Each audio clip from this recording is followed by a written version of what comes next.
Hello friends, welcome to my YouTube channel AV academy. दोस्तों, मैं हूं श्वेता और आप सभी का स्वागत है मेरे यूट्यूब चैनल एवी एकेडमी के साथ। दोस्तों, आज का क्लास हमारा ज्योग्राफी का होगा। ज्योग्राफी के अंतर्गत आज हम लोग इंडियन ज्योग्राफी में परिवहन एवं संचार का दूसरा क्लास करेंगे। पहले क्लास में हम लोगों ने कुछ इंपॉर्टेंट पॉइंट्स देखे थे और उसमें से जो कुछ बच गया था उसको आज की क्लास में देखेंगे। तो चलिए आज की क्लास को शुरू करते हैं। और पिछले क्लास को अगर आप लोगों ने नहीं किया है तो उसके लिए मैं डिस्क्रिप्शन बॉक्स में लिंक को डाल दूंगी ताकि आप लोग वहां से जाकर के पिछले क्लास को कर लीजिए। तो चलिए शुरू करते हैं आज की क्लास को। भारत के 13 बड़े बंदरगाहों के बारे में जानेंगे हम। अभी तो बंदरगाह और संबंधित, उससे जो संबंधित है उसको बारे में जानेंगे। बंदरगाह से जो संबंध है, कांडला बंदरगाह नाम परिवर्तन करके दीनदयाल बंदरगाह रखा गया। कांडला बंदरगाह का नाम परिवर्तन करके दीनदयाल बंदरगाह रखा गया है। मुंबई बंदरगाह देश का सबसे बड़ा बंदरगाह है। देश का सबसे बड़ा बंदरगाह कौन सा है? तो मुंबई है। नहवा शेवा नया नामाकरण जवाहरलाल नेहरू बंदरगाह है। नहवा शेवा का नया नामाकरण जो किया गया है जवाहरलाल नेहरू बंदरगाह किया गया है। मार्मुगाओ देश का सबसे बड़ा निर्यात आधारित बंदरगाह है। न्यू मंगलोरो आकार की दृष्टि से अपेक्षाकृत छोटा है। आकार की दृष्टि से छोटा बंदरगाह है। तूतीकोरिन इसका नया नाम बीओ चिदम्बरनार रखा गया है। यानी कि तूतीकोरिन का नया नाम क्या रखा गया है? बीओ चिदम्बरनार। चेन्नई कृत्रिम तथा दूसरा सबसे बड़ा बंदरगाह है। यह कृत्रिम है और दूसरा सबसे बड़ा बंदरगाह है। विशाखापत्तनम सबसे गहरा बंदरगाह। सबसे गहरा बंदरगाह अगर पूछे आपसे तो विशाखापत्तनम है। सबसे बड़ा बंदरगाह पूछा जाएगा तो मुंबई, और कृत्रिम पूछा जाएगा तो कृत्रिम में आ जाएगा चेन्नई, और दूसरा सबसे बड़ा बंदरगाह है चेन्नई जो कृत्रिम है तथा दूसरा सबसे बड़ा बंदरगाह है। पारादीप जो है, और सबसे गहरा बंदरगाह पूछेगा तो विशाखापत्तनम। पारादीप इसका पोताश्रय सबसे गहरा है। इसका जो पोताश्रय जो है जो सबसे गहरा है। कोलकाता टू हल्दिया यह एक नदीय पतन भी है। एन्नौर सबसे बड़ा कंप्यूटराइज बंदरगाह है। यानी कि सबसे बड़ा कंप्यूटराइज्ड बंदरगाह है यह एन्नौर। पोर्ट ब्लेयर अंडमान निकोबार द्वीप समूह में स्थित है। यह अंडमान निकोबार द्वीप समूह में स्थित बंदरगाह है। अब आगे देखते हैं हम लोग। आगे है राष्ट्रीय अंतर्देशन नौवाहन संस्थान कहाँ स्थित है? तो पटना में स्थित है। गुरु रामदास अंतर्राष्ट्रीय हवाई अड्डा कहाँ स्थित है? तो अमृतसर में स्थित है। भारत का सबसे बड़ा जहाज तोड़ने का यार्ड गुजरात के किस स्थान पर स्थित है? तो अंगलंग। कच्छ की खाड़ी पर कौन सा बंदरगाह है? दीनदयाल बंदरगाह कांडला जो कच्छ की खाड़ी पर स्थित है। भारत के बंदरगाहों में कौन सा एक खुला सागरीय बंदरगाह है? तो चेन्नई है। कौन सा बंदरगाह बाह्य पतन का विशिष्ट उदाहरण है? बाह्य पतन का विशिष्ट उदाहरण हल्दिया बंदरगाह। उड़ीसा तट पर कौन सा बंदरगाह अवस्थित है? पारादीप जो उड़ीसा तट पर अवस्थित बंदरगाह है। मार्मुगाओ पतन कहाँ स्थित है? तो गोवा में है। गोवा में स्थित है। सागरमाला परियोजना का उद्देश्य देश के सभी बंदरगाहों को आपस में जोड़ना तथा उनका विकास करना है।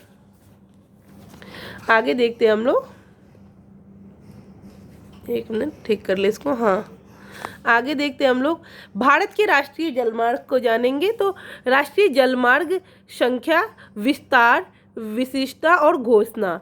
राष्ट्रीय जलमार्ग संख्या 1 इसकी जो लंबाई है जो 1620 किलोमीटर। इसका विस्तार जो इलाहाबाद टू हल्दिया, गंगा टू भागीरथी से लेकर के हुगली नदी प्रणाली तक इसका विस्तार है।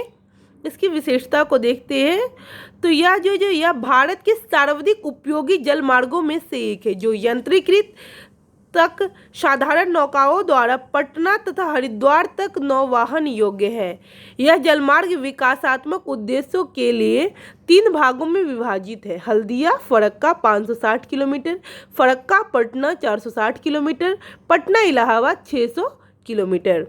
इसकी घोषणा 27/10/1986 को की गई। आगे देखते हैं हम लोग। अगला है राष्ट्रीय जल मार्ग संख्या 2, जिसका क्या कहते हैं, इसकी लंबाई जो 991 किलोमीटर है। यह सदिया धुबरी ब्रह्मपुत्र नदी प्रणाली, इसकी जो क्या कहते हैं विस्तार जो है, जो सदिया धुबरी ब्रह्मपुत्र नदी प्रणाली के बीच है। यह ब्रह्मपुत्र नदी स्टीमर द्वारा डिब्रूगढ़ तक 1991 किलोमीटर तथा नौवहन योग्य है, जिसका भारत व बांग्लादेश सामूहिक रूप से प्रयोग करते हैं। इसका घोषणा 26/10/1998 को किया गया। राष्ट्रीय जलमार्ग संख्या 3, जिसकी लंबाई 205 किलोमीटर है, कोटामपुरम टू कोलम केरल में। इसके अंतर्गत पश्चिमी तट नहर 168 किलोमीटर लंबी, उद्योग मंडल नहर 23 किलोमीटर लंबी तथा चंपाकार नहर 14 किलोमीटर लंबी शामिल है। इसकी घोषणा 1/2/1991 को की गई। राष्ट्रीय राजमार्ग संख्या 4 जो है, जो 1095 किलोमीटर, या आंध्र प्रदेश से लेकर के तमिलनाडु पुदुचेरी तक इसका विस्तार है। इसकी विशेषता है जो क्या है, तो मद्रास से राज समुद्री 171 किलोमीटर, बाजीराबाद से विजयवाड़ा 157 किलोमीटर, काकीनाडा से पुदुचेरी 767 किलोमीटर। इसकी घोषणा 2008 में की गई।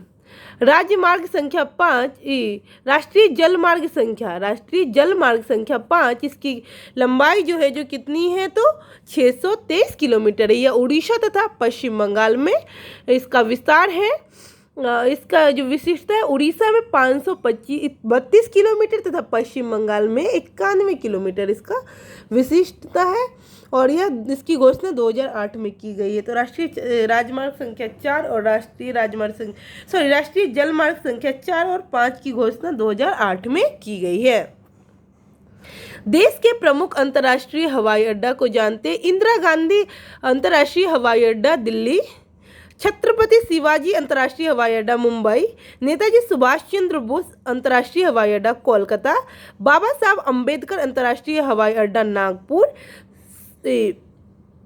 सरदार वल्लभ भाई पटेल अंतर्राष्ट्रीय हवाई अड्डा अहमदाबाद, गोपीनाथ बारदोली अंतर्राष्ट्रीय हवाई अड्डा गुवाहाटी, चौधरी चरण सिंह अंतर्राष्ट्रीय हवाई अड्डा लखनऊ, श्री गुरु रामदास जी अंतर्राष्ट्रीय हवाई अड्डा अमृतसर, त्रिवेंद्रम अंतर्राष्ट्रीय हवाई अड्डा तिरुवनंतपुरम, कालीकट अंतर्राष्ट्रीय हवाई अड्डा कोझिकोड, शेख आलम अंतर्राष्ट्रीय हवाई अड्डा श्रीनगर, राजीव गांधी अंतर्राष्ट्रीय हवाई अड्डा हैदराबाद, कोचीन अंतर्राष्ट्रीय हवाई अड्डा कोच्चि, वीर सावरकर अंतर्राष्ट्रीय हवाई अड्डा पोर्ट ब्लेयर, डेबोलियम अंतर्राष्ट्रीय हवाई अड्डा गोवा, कैपेगोडा अंतर्राष्ट्रीय हवाई अड्डा बंगलुरु, देवी अहिल्या बाई होलकर अंतर्राष्ट्रीय हवाई अड्डा इंदौर, जयपुर अंतर्राष्ट्रीय हवाई अड्डा जयपुर, तिरुचिरापल्ली अंतर्राष्ट्रीय हवाई अड्डा तिरुचिरापल्ली, लाल बहादुर शास्त्री अंतर्राष्ट्रीय हवाई अड्डा बनारस।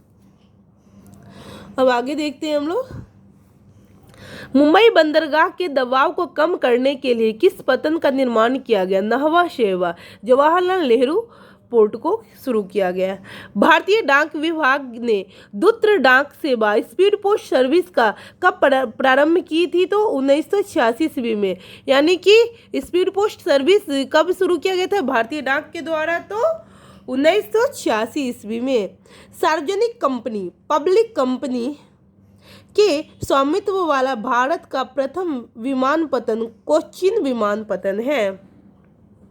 भारत में टेलीफोन सेवा का प्रारंभ किस वर्ष हुआ? 1982 में भारत में टेलीफोन सर्विस का प्रारंभ हुआ।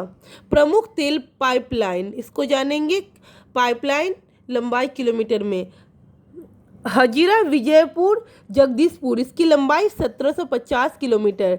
सयाला कोयली मथुरा पानीपत, इसकी लंबाई 1870 किलोमीटर। कांडला टू भटंडिया जो है भटिंडा, इसकी लंबाई 1331 किलोमीटर। मुंबई थाने और मनमाड, इसकी लंबाई 1389 है 1389। दुलिया जान बोगाई गांव बरौनी, इसकी लंबाई 1405 है। नाहर कटिया से नूनामती से लेकर के बरौनी तक जो है पाइपलाइन, इसकी लंबाई 1152 किलोमीटर है। मुंद्रा से पानीपत, इसकी लंबाई 1174 किलोमीटर, 1174 मुंद्रा से पानीपत 1174। बरौनी टू हल्दिया जो है इसकी लंबाई 943। बरौनी पटना और कानपुर इसकी लंबाई 743। चेन्नई त्रिची और मदुरै इसकी लंबाई 683। जामनगर लोनी 1269।